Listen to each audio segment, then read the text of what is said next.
ಕರ್ನಾಟಕದ ಅತಿ ಎತ್ತರದ ಶಿಖರ ಯಾವುದು? What is the highest peak in Karnataka?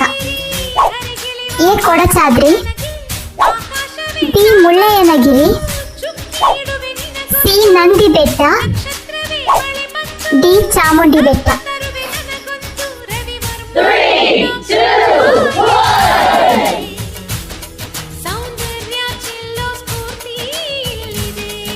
Jog ಜಲಪಾತ ಯಾವ ನದಿಯಿಂದ ನಿರ್ಮಾಣವಾಗಿದೆ? Jog falls is formed by which river? A Malaprabha, B Bhadra, C Sharavati, D Ghataprabha. ಸರಿಯಾದ ಉತ್ತರ ಸಿ ಶರಾವತಿ. ಶರಾವತಿ ನದಿ ಕರ್ನಾಟಕದ ಪ್ರಮುಖ ನದಿಯಾಗಿದ್ದು ಶಿವಮೊಗ್ಗ ಜಿಲ್ಲೆಯ ಅಂಬುತೀರ್ಥದಲ್ಲಿ ಹುಟ್ಟಿ 128 ಕಿಲೋಮೀಟರ್ ಪಶ್ಚಿಮ ದಿಕ್ಕಿಗೆ ಹರಿದು ಅರಬ್ಬಿ ಸಮುದ್ರ ಸೇರುತ್ತದೆ. ಸಾಗರ ತಾಲೂಕಿನ ಬಳಿ ಎತ್ತರದ ಬಂಡೆಗಳಿಂದ ಕೆಳಗೆ ಹರಿಯುವಾಗ ಭಾರತದ ಎತ್ತರದ ಜಲಪಾತಗಳಲ್ಲಿ ಒಂದಾದ 830 ಅಡಿ ಎತ್ತರದ ಜೋಗ ಜಲಪಾತ ನಿರ್ಮಿಸಿದೆ.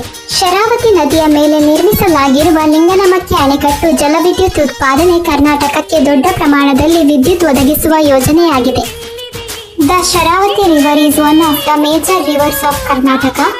It originates at Ambutirtha in Shivamogga district and flows westward for about 128 km before joining the Arabian Sea.